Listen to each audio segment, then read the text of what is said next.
Teach fast exam में आज हम ऑब्जेक्टिव के वह प्रश्न लेके आए हैं जो हर एक एग्जाम के लिए सूटेबल होता है। तो आइए देखते हैं।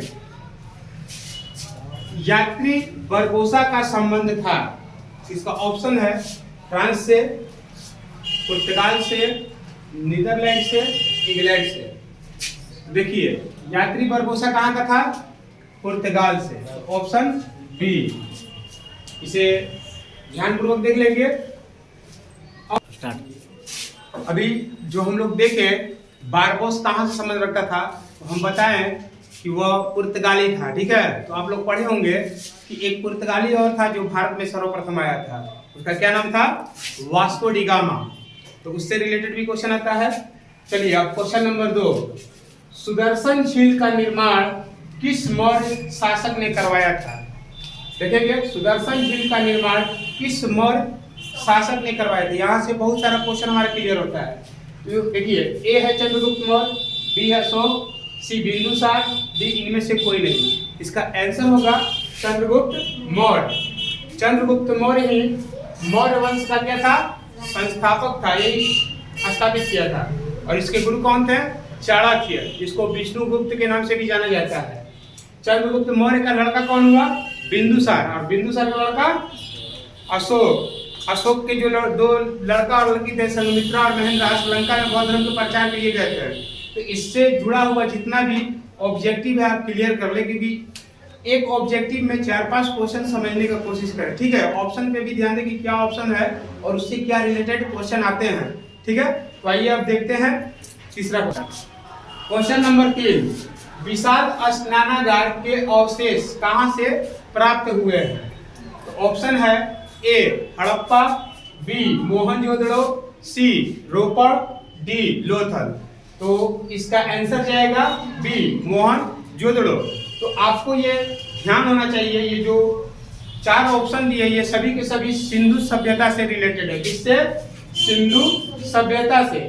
अच्छा, सिंधु सभ्यता से नदी के बारे में पूछता है कि लोथल किस नदी के किनारे है, हड़प्पा किस नदी के किनारे है, मोहनजोदड़ो किस नदी के किनारे है।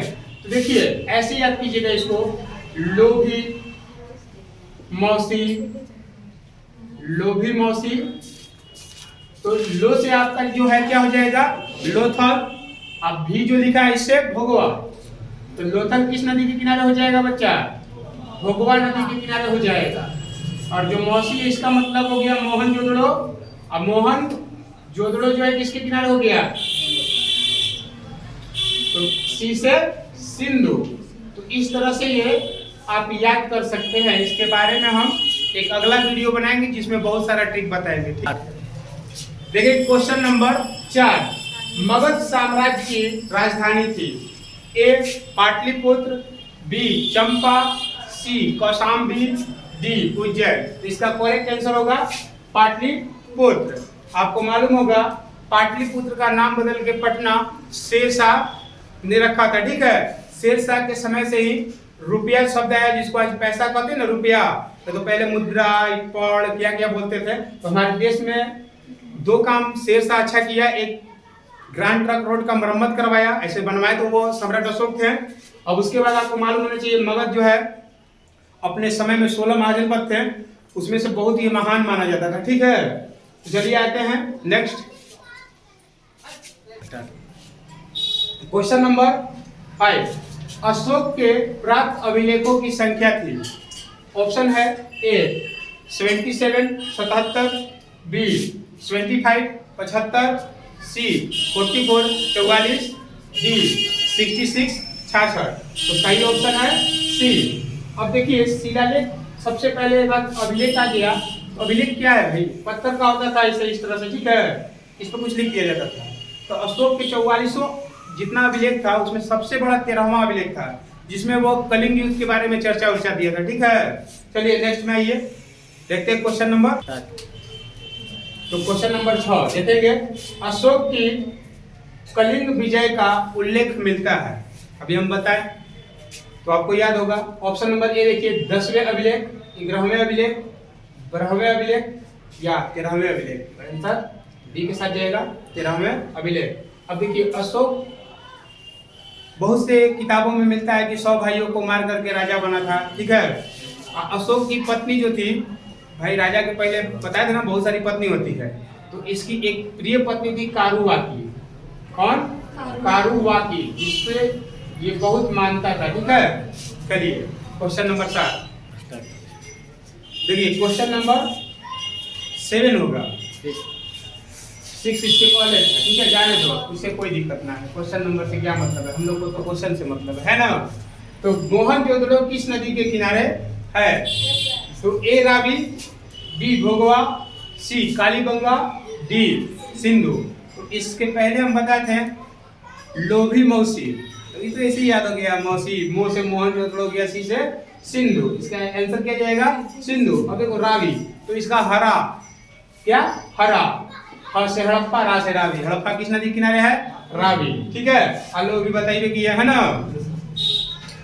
चलिए कालीगंगा अगर पूछे, जैसे होता है क्या, कालीगंगा, कंघा याद रखेंगे इसको, हरा कंघा, क्या? कंघा, तो क से कालीगंगा हो जाएगा, घ से गग्गर नदी, ठीक है। चलिए नेक्स्ट देखेंगे क्वेश्चन नंबर 8, सिंधु सभ्यता के निवासी किस देवी देवता की पूजा करते हैं? ए विष्णु, बी प्रकृति देवी, सी पीपल का पेड़, डी शिव, ठीक है। तो एक बात जान लीजिए, सिंधु सभ्यता के लोग प्रकृति देवी का पूजा करते थे। सिंधु सभ्यता कहा जाता है कि सबसे पहली शहरी सभ्यता है। अब इस एक बात जान लीजिए, हम सिंधु सभ्यता को देखते हैं, कोई कहता है इसको सिंधु सभ्यता, कोई हड़प्पा कहता है, कोई कुछ कहता है, तो नाम पे मत जाइए, ठीक है। अगर आपको ट्रिक जो बता रहे ना हल्का हल्का, उसको याद रखेंगे तो कभी भूलेंगे नहीं। देखिए ऐसे ये पूछता है कि प्रधानता किसका है, तो मातृ सत्तात्मक था, ठीक है। तो सिंधु सभ्यता में जैसे आज की डेट में पिता लोग होते हैं, पितृ सत्तात्मक है, उसमें क्या था? मातृ सत्तात्मक था, ठीक है। तो इसको याद रखेंगे प्रकृति देवी।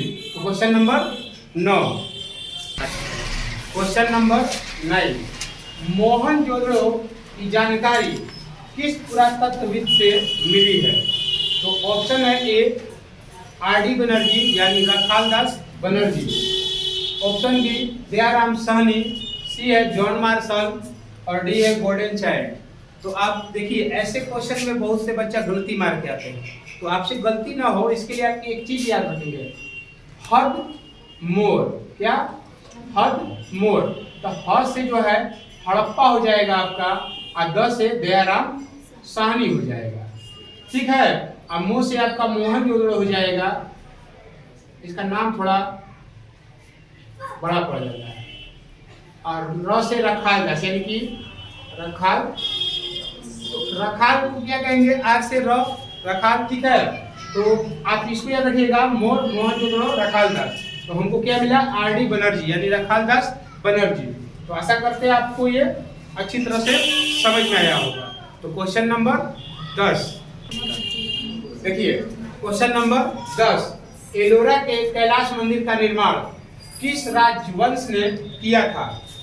तो ऑप्शन ए चालुक्य वंश, बी पल्लव वंश, सी चोल वंश, डी राजपूत वंश। तो इसका आंसर जाएगा डी के साथ, यानी राजपूत वंश। अब देखिए ये चोल वंश है, तो चोल वंश भाई नौसैनिक के लिए जाना जाता है, ठीक है। ऐसे तो हर वंश अपने आप में कुछ ना कुछ एक कहानी लेके आता है। चलिए क्वेश्चन नंबर 11, अब वीडियो यदि आपको पसंद आए तो लाइक सब्सक्राइब करें। और क्वेश्चन नंबर 11 आपके लिए क्वेश्चन है जिसका उत्तर आप कमेंट करके बताएं, ठीक है। देखिए द्रौपदी किसकी पत्नी थी? तो ऑप्शन है ए भीम, बी युधिष्ठिर, सी नकुल, डी इनमें से सभी। तो कमेंट करके बताएं, और नेक्स्ट वीडियो में हम मिलते हैं और अच्छे क्वेश्चनों के साथ।